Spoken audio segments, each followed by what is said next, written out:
World News Now Sports, brought to you by Senecott. Ooh, close. Oh, right off the backboard. Well, from hoops to tennis, maybe? Yeah. Pete Sampras is still #1, but as the X-Files teach us, beware Krajicek. At the quarterfinals of the Lipton Championship in Key Biscayne, Richard Krajicek seemed to coast through the first set. The Dutchman has been beating Sampras consistently, 5 wins in the prior 7 meetings. In the second set, Sampras was a little tougher, but Krajicek sent him packing anyway, taking the match 6-2, 7-6, and even Sampras admitted, quote, "He's got my number for the time being," end quote. George, what's your number? I'll get 3. it from you later. On the hardwood, a close one in Salt Lake City. Utah's Karl Malone had 23 points on the night, including this jumper. Mailman. Hello. In the fourth, his 7th straight basket. On the Miami side, Tim Hardaway had a total of 30 points and was there. Was a moment in the quarter when it looked like the Heat would win, but the Jazz had it tied at 81 by the final seconds when John Stockton fed the ball to Brian Russell, who shot the 4th three-pointer of the second half of the game. Goes in miraculously, hello, and it ended 84-81 Utah. I always seem prescient in these. Boston Red Sox fans, you can let your breath out now. Can breathe a little easier. Nomar Garcia-Parra is expected to be healing by opening day. After Mo Vaughn joined the Angels, Sox fans were counting on Garcia-Parra for his big bat. He had a really big bat. He had 35 homers last year, but a couple of days ago he hurt his elbow. George Strait is under the table now laughing. Now an MRI and a full examination says it's just tendonitis. No tears, no rips, no errors, and no scores. Well, That's sports? Yeah, that's sports. Well, tell us more about your Yes. sports fandom. You're a big golfer, aren't you? Yeah, I'm a big golfer and a Red Sox fan, which means that I don't really like baseball. How can you live in D.C. and be a Red Sox fan? Once born in Boston, always a Red Sox fan. I understand. When we come back, Serbia through the crosshairs.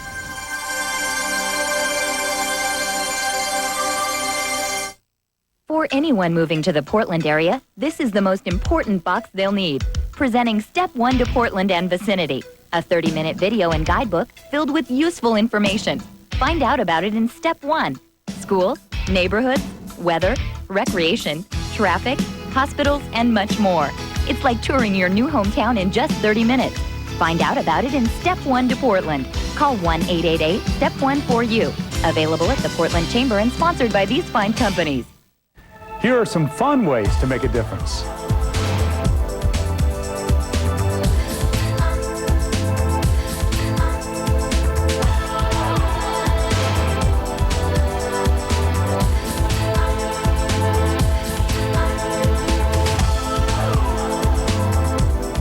We're counting down to the year 2000. Believe in the power of you. Brought to you by Northwest Rugs, Nissan, and KATU, the power of 2000.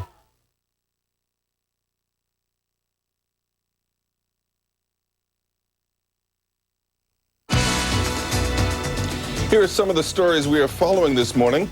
Hundreds of NATO aircraft stand ready to begin bombing in Serbia. NATO Secretary General ordered airstrikes after Yugoslav President Slobodan Milosevic rejected a last-ditch peace effort. The search continues for 2 people caught in an avalanche in Alaska last weekend. 4 other bodies have been recovered. The victims were snowmobiling when a wall of snow swept down the mountain. And Jesse Jackson has apparently decided not to make a 3rd run for the White House. His advisors say Jackson wants to concentrate on his campaign to get Wall Street to help minority businesses.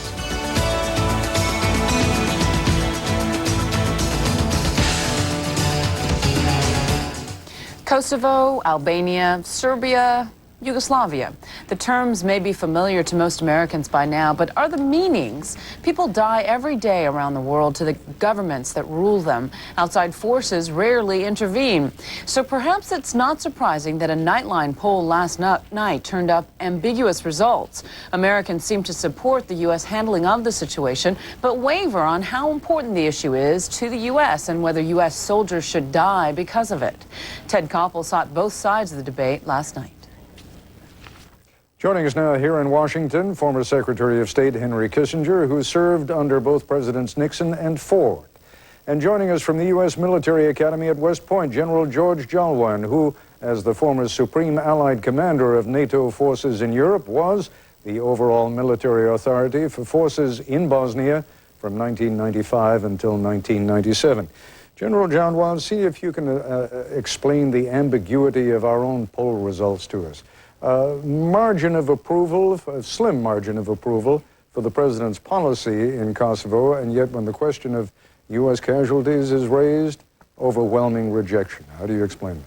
Well, I think if you would take that same poll before we went into Bosnia, I think the numbers would probably be just as confusing, if not skewed in the other direction of not getting involved. We are living in the day and age when the commitment of American forces is coupled with casualties, but I think we have to act what's in our interest as a nation, and what's in our interest as an alliance. I think the polls reflect that. Dr. Kissinger, are you satisfied that military involvement over Kosovo is in the U.S. national interest? I have not been this uneasy about any American military action since I left government. And it is fundamentally, I would have argued against it. Once it starts, of course, I will support an outcome, but I must point out that the purpose of this military operation is to get the Serbs to go along with the Rambouillet Agreement. This Rambouillet Agreement will bring American and NATO ground forces into Kosovo and is, in my view, unworkable, and will bring us into conflict with the Albanians before we are far down the road, because it calls for autonomy where the Albanians want independence. It calls for the disarmament of the Albanian fighters, which will never happen. It calls for the presence of Serbian police and some military forces with a function that I don't understand. So we will win the first round. But my nightmare is what happens as this unfolds. This is not Bosnia. I supported Bosnia, but there were clear dividing lines and a definable outcome.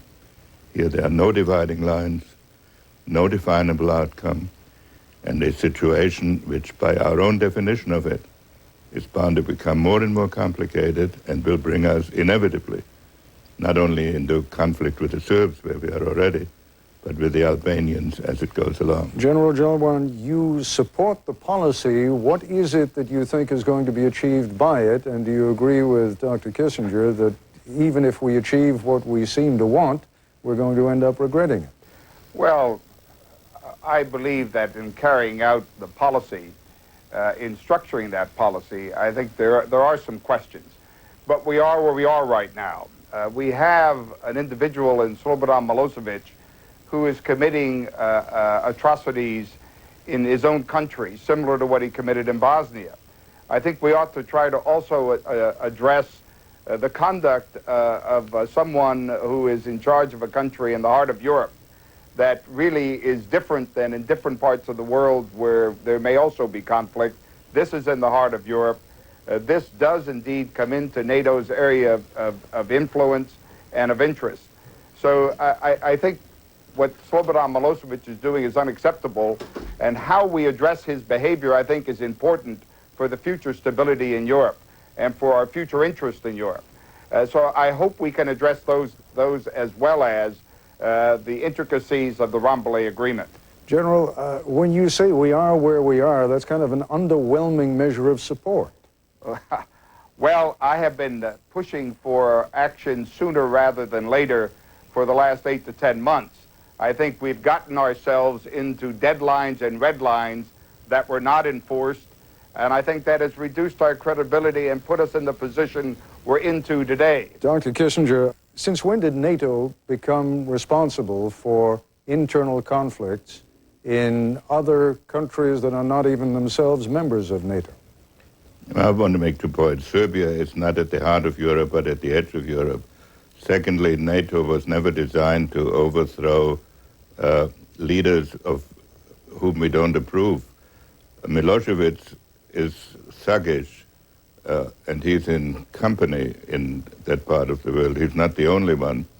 And I am very uneasy about a doctrine that NATO decides the internal structure of countries that are not part of NATO because NATO joins them. We can have our preferences. We can use economic pressure. We can use diplomatic pressure. But the use of military power and of American ground forces and risking American lives for these purposes is something which I fear we will regret as it unfolds. I thank you both very much. Not the most optimistic outlook, but I appreciate both of your expertise. That was ABC's Ted Koppel talking with former Secretary of State Henry Kissinger and former Supreme Allied Commander of NATO's European Forces, George Jalwan. And you're watching World News Now.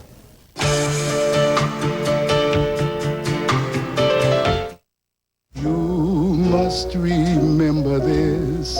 A kiss is still a kiss. The unforgettable songs of World War II. It's just a sign. Gonna take a sentimental journey. Time Life brings you a special commemorative collection, Your Hit Parade. I'll get by as long as I... These are the original stars singing their original hits just as you remember them. When you're feeling blue. Take a trip down memory lane with 24 World War II classics from 1945.